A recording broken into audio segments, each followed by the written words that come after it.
to feel that power in our bodies. I think everyone senses or suspects that there's an untapped potential in the human body. I've been on every continent of the earth, and I've asked every audience I've ever been in, do you feel that that's there? And they say, yes, we feel there's something there, but we just can't quite get it. Why is that?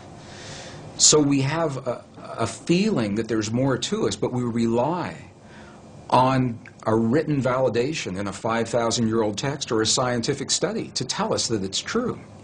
And this is, I think, the value of going into those texts, is we get to see the words that literally say, in the Gospel of Thomas, the Lost Gospel of Thomas, it literally says, when these two become one, when thought and emotion become one, then you'll say to the mountain, move, and the mountain will move.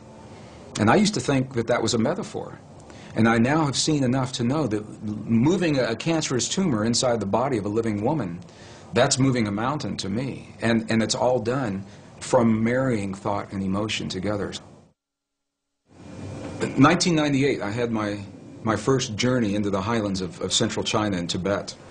And it was during that time we were given a personal audience with an abbot, who was an elderly leader of a particular sect in the monastery. And this abbot passed just a couple of years ago, so I'm glad that we spoke with him when we did.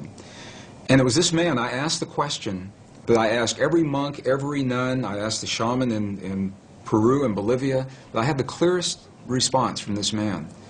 And I asked him a question. I said, when we see your prayers on the outside, and we see you in the chanting hall for 12, 16, 18 hours a day, and we see the bells and the bowls and the mudras and the mantras and the gongs and the chimes and the incense, when we see your prayers on the outside, I said, what are you doing on the inside?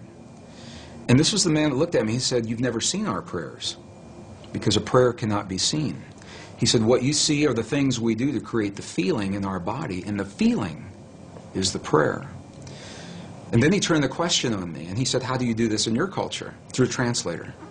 And I began to think about this and realize that when we lost the words in our most cherished spiritual traditions that tell us that feeling is a language that speaks to our bodies in this world, when we lost the words that validated that, we began to think that the words themselves were the prayers, and if we say, or the affirmations, and if we say those words the right number of times, the right time of day or the right time of year, that we've said our prayer or our affirmation, and then if it doesn't work, we get frustrated and we say, well, my prayer didn't work, or my affirmation's not working for me, because we lost the link with feeling and emotion. When I was in the monasteries in Tibet, and the abbot had passed, a new abbot took his place who was already in his mid-80s. He's the new young abbot. He's already in his mid-80s.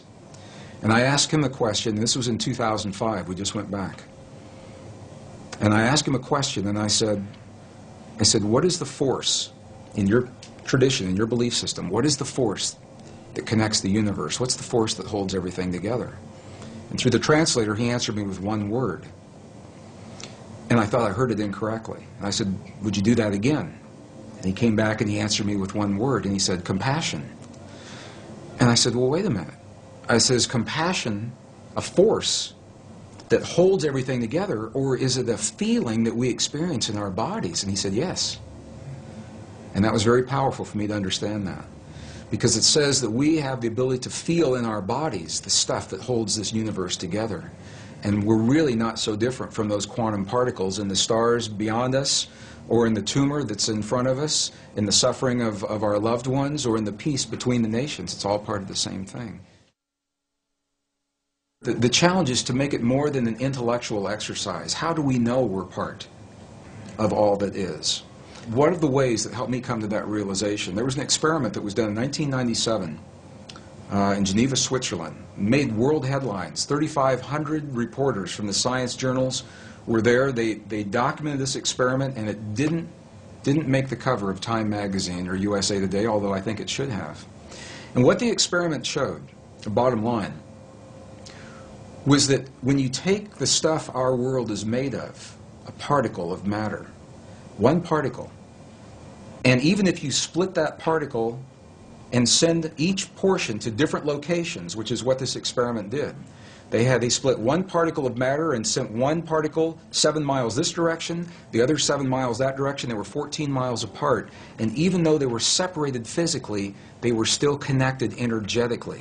So that when one particle had an experience, they would disturb one particle, the other one acted like it was having the experience. Sometimes the other one would act like it was having the experience before the scientist even disturbed the first particle. And it's mind-boggling. He said, well, how can this be? But what this tells us is that once matter is physically joined, even when it becomes separate, the energy is still there that's connecting it. And this is why it's important to me, because if we go back far enough in time, all the particles of matter of this entire universe that are expanding were all meshed together in a single particle about the size of a green pea, is what scientists tell us today. It's what the computer models suggest. That if you could go into the universe today and take all the particles of matter and take out all the space in between and bring it together and compress it into a size of a single green pea, it means that you and me and every one of our listeners, we were all once part of that same particle that creates this whole universe today. And even though those particles are now separate and expanding, and the studies show that they are, energetically we're all still linked. When we lost the information telling us we're a part of all that we see, we found ourselves on a very technological path without the wisdom of us being in the equation. So we thought that's the world out there and that we're separate from that world. Now what's happened is our technology has come so far that our very existence is threatened by the technology that we've developed, whether it's the wars or the viruses or the climate change. So I believe we've come full circle now to survive our time in history. We've got to write ourselves back into the equation. Our prayers, our affirmations, our beliefs, our language. And when they're spoken through the language of the heart, they have a direct, powerful, and immediate impact on our bodies and the world around us. And it invites us to be very, very aware of what it is that we truly hold in our hearts as is the truth of our world, because we live that in our lives, from the lightest of the light to the darkest of the dark, the greatest fears and the greatest joys. What we're beginning to understand is that human emotion and feeling and belief is literally a language. It's a non-verbal language that this field recognizes and understands.